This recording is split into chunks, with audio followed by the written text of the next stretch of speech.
ኮንዶሚኒየም ስህተት ነው፣ እኛንም ህዝቡንም አክስሯል። ሚኒስትሯ ጫልቱ ሳኒ ናቸው ይህንን ያሉት። እንዴት?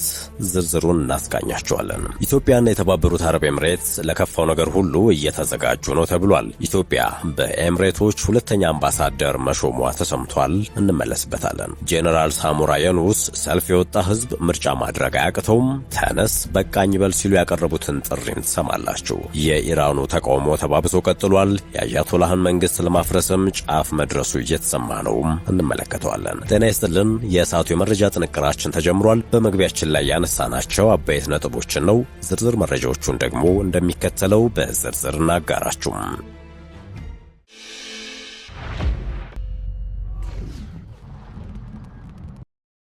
ወደ ቀዳሚ ጉዳያችን አመራን። ኢትዮጵያና የተባበሩት አረብ ኤምሬትስ ለከፋው ነገር ሁሉ እየተዘጋጁ ነው ተብሏል። ኢትዮጵያ በኤምሬቶች ሁለተኛ አምባሳደር መሾሟም ተሰምቷል።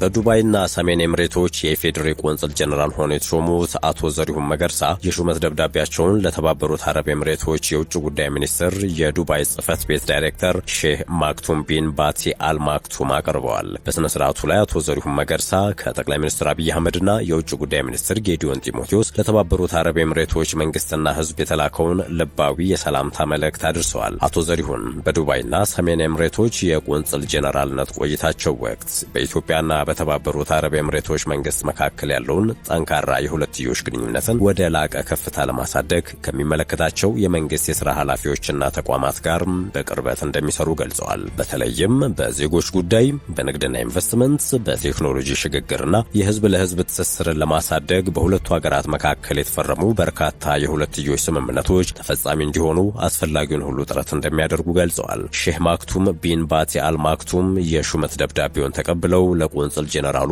መልካም የሥራ ጊዜ እንዲሆንላቸው ተመኝተዋል። በቀጣይ ጊዜያት የሁለትዮሽ ግንኙነቱን የበለጠ ለማጠናከር ቆንጽል ጄኔራሉ ለሚያደርጉት ጥረት አስፈላጊው ሁሉ ድጋፍ እንደማይለያቸው ገልጸዋል።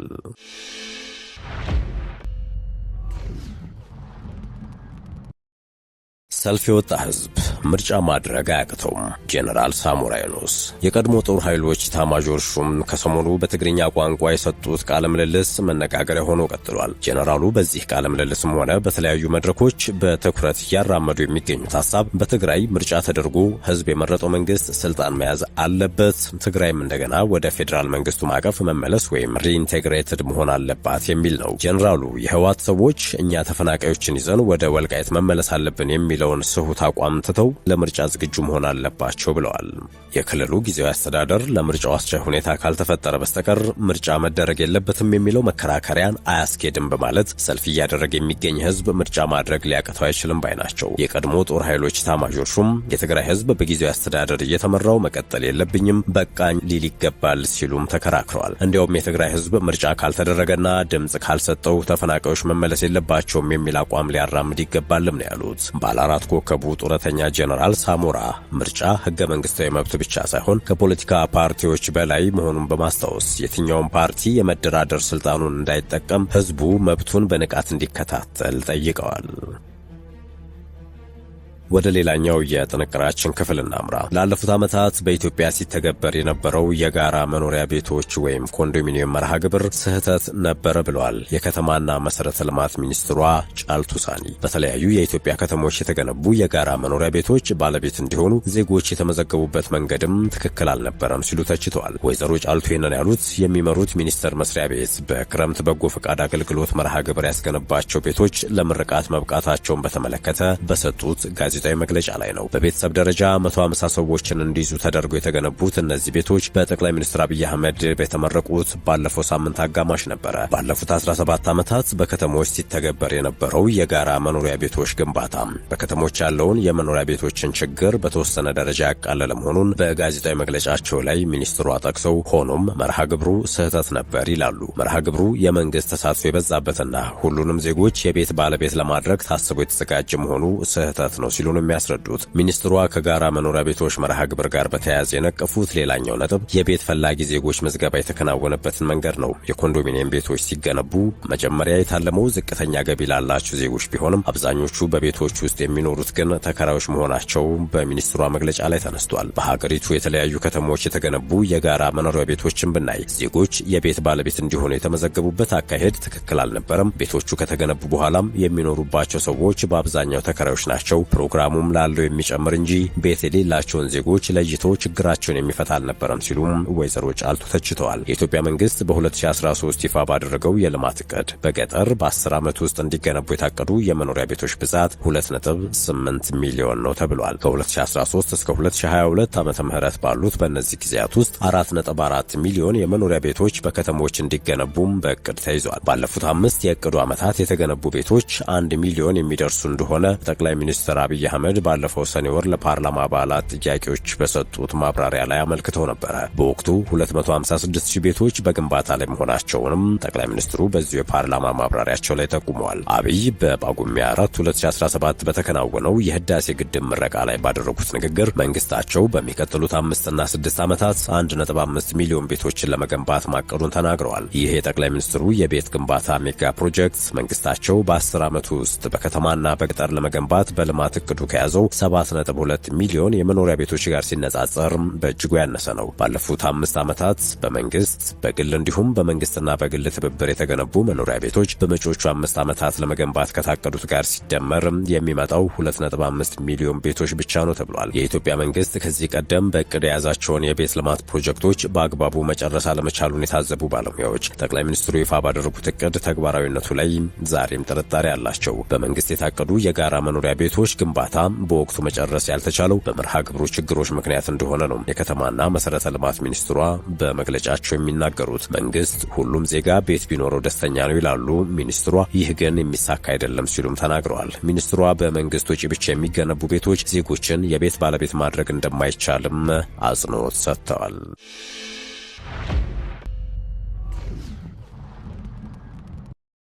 ወደ ውጭ ጉዳዮች እናምራችሁ። የሱዳን ፈጥኖ ደራሽ ኃይል በደቡብ ምስራቃዊቷ የሲንጃ ከተማ በፈጸመው የድሮን ጥቃት 27 ሰዎች መገደላቸው ተሰምቷል። የቡድኑ ጥቃት የተሰማው በብሔራዊ ጦሩ የሚመራው የሱዳን መንግስት ከ2 ዓመታት በላይ በስደት ከነበረበት ፖርት ሱዳን ወደ ካርቱም መመለሱን ካስታወቀ አንድ ቀን በኋላ ነው። በጥቃቱ ከተገደሉ ሰዎች በተጨማሪ 73 ሰዎች መቁሰላቸውን የግዛቲቱ የጤና ባለስልጣናት አስታውቀዋል። የፈጥኖ ደራሹ ቡድን ጥቃት የፈጸመባትና ከመዲናይቱ ካርቱም በ300 ኪሎ ሜትሮች ርቃ በምትገኘውና የሴናር ግዛት ዋና ከተማ በሆነችው ሲንጃ የብሔራዊ ጦሩን ከምስራቃዊ የሀገሪቱ ክፍል የምታገናኝ ስልታዊ ከተማ ናት ነው የተባለው። ስማቸው እንዳይገለጽ የጠየቁ የብሔራዊ ጦሩ የመረጃ ምንጭ ለፈረንሳይ የዜና አገልግሎት እንዳሉት የአርኤስኤፍ ሰው አልባ አውሮፕላኖች በሲንጃ በሚገኘው የሰራዊቱ 17ኛ እግረኛ ክፍል ዋና መስሪያ ቤት ላይ ያነጣጠሩ ናቸው። በጥቃቱ የዋይት ናይል ግዛት አስተዳዳሪ ለትንሽ ከሞት አምልጠዋል ሲል የግዛቱ የኮሚኒኬሽን ጽሕፈት ቤት ገልጿል።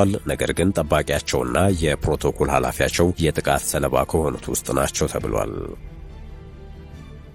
ሶማሊያ ከተባበሩት አረብ ኤምሬቶች ጋር የደረሰችውን የጸጥታና የመከላከያ ስምምነቶችን ከሉዓላዊነት ጋር በተያያዘ ጉዳይ መሰረዟ ተሰምቷል። የሶማሊያ መንግስት የሀገሪቱን ሉዓላዊነት፣ ብሔራዊ አንድነትና የፖለቲካ ነጻነት መጣሱን በመጥቀስ ከቁልፍ ወደቦቿ ጋር የተገናኙትን የጸጥታና የመከላከያ ስምምነቶችን ከተባበሩት አረብ ኤምሬትስ ጋር መሰረዙን የጠቅላይ ሚኒስትሩ ጽሕፈት ቤት በሰጠው መግለጫ አስታውቋል። ውሳኔው የሶማሊያ ሉዓላዊነት፣ ብሔራዊ አንድነትና የፖለቲካ ነጻነትን የሚጎዱ የተሳሳቱ ድርጊቶችን በሚመለከት በተሰጡ ሪፖርቶችና ጠንካራ ማስረጃዎች ላይ የተመሰረተ ነው ሲል መግለጫው ገልጿል። በካቢኔው ስብሰባ ላይ ሚኒስትሮች የበርበራ፣ ቦሳሳና ኪስማዮ ወደቦችን በሚመለከቱ ስምምነቶችና የትብብር ዝግጅቶች እንዲፈርሱ መስማማታቸውንም መግለጫው አክሎ ገልጿል። ካቢኔው የሶማሊያ ሉዓላዊነትና የግዛት አንድነት ለመጠበቅ የቀረበውን ረቂቅ ሕግ ማጽደቁንም የጠቅላይ ሚኒስትሩ ጽሕፈት ቤት አስታውቋል። የሉዓላዊነት ረቂቅ ሕጉ የክልል አስተዳደሮችና የግል አካላት ለፌዴራል መንግስት ሳያሳውቁና ሳይጸድቁ ከውጭ ሀገራት ጋር ስምምነት እንዳይፈጽሙ የሚከለክል ነው ሲል መግለጫው ያትታል። እርምጃው የሶማሊያ የኢሚግሬሽንና የዜግነት ኤጀንሲ የየመን የደቡብ የሽግግር ምክር ቤት ኃላፊ የሆኑት አይዳረስ አልዙባይዲ የሶማሊያ አየር ክልል ያለ ፍቃድ ጥቅም ላይ መዋላቸውን አስመልክቶ ያደረገውን ምርመራ ተከትሎ ነው። በመጨረሻም የኢራን የጸጥታ ኃይሎች ለተቃውሞ አደባባይ የወጡ ሰዎች ላይ በወሰዱት እርምጃ ከ2000 በላይ ሰዎች መገደላቸውን መቀመጫውን በአሜሪካ ያደረገ የሰብአዊ መብት ድርጅቶች ቡድን አስታውቋል። ይህ በእንዲህ እንዳለ የአሜሪካው ፕሬዝዳንት ዶናልድ ትራምፕ ድጋፍ እየመጣላቸው ነው ሲሉ ለሰልፈኞች መልእክት አስተላልፈዋል። መቀመጫውን በአሜሪካ ያደረገው የሰብአዊ መብቶች ተሟጋች የዜና ወኪል ወይም ሃራና ዘገባው እስከተጠናቀረበት ጊዜ ድረስ 1850 ተቃዋሚ ሰልፈኞች መገደላቸውን ማረጋገጡን ዘግቧል። የተቃውሞ ሰልፉን ተከትሎ ኢንተርኔት በተቋረጠባት ኢራን ከተገደሉት መካከል 135 ከመንግስት ጋር ግንኙነት ያላቸው ናቸው ተብሏል። 9 ደግሞ ምንም ተሳትፎ ያልነበራቸው እንዲሁም ሌሎች 9 ህፃናት ናቸው ሲል የዜና ወኪሉ ዘግቧል። የኢራን ባለስልጣናት ለሮይተርስ 2000 ሰዎች መገደላቸውን ገልጸው ለዚህ ሊጠየቁ የሚገባቸው አሸባሪዎቹ ናቸው ሲሉ ሰልፈኞቹን ወንጅለዋል። ትራምፕ በኢራን ላይ ስለሚወሰደው እርምጃ እንዲሁም በትክክል ምን ያህል ሰዎች እንደተገደሉ ማክሰኞ ምሽት ገለጻ ተደርጎላቸዋል ተብሏል። መረጃውን ተከትሎ እርምጃ መውሰድ እንደሚጀምሩ ዋይት ሃውስ አስታውቋል። ማክሰኞ ዕለት ፕሬዝዳንት ትራምፕ በትሩዝ ሶሻል ማህበራዊ ገጻቸው ላይ የኢራን መንግስት ሰልፈኞችን በመግደሉ ትልቅ ዋጋ ይከፍላል ካሉ በኋላ የተቃውሞ ሰልፈኞቹ በድርጊታቸው እንዲቀጥሉበት ጥሪ አቅርበዋል። ይህ ረብ የለሽ ግድያ እስኪቆም ድረስ ከኢራን ባለስልጣናት ጋር የነበረብኝን ስብሰባ ሰርዣለሁ፣ እርዳታ እየመጣላችሁ ነው ብለዋል። በስተመጨረሻም በአሜሪካ ተቀማጭነቱን ያደረገው ተቃዋሚ ቡድን የሚጠቀምበትን መፈክር ኢራንን ዳግም ታላቅ እናድርጋታለን የሚለውንም ጽፈዋል። የተከበራችሁ የሸገር ታይምስ ቤተሰቦች የመረጃ ጥንቅራችን የተከታተላችሁት ይመስል ነበረ። አብራችሁን ስለነበራችሁ ከልብ አመሰገንን። በያላችሁበት ሰናይ ጊዜ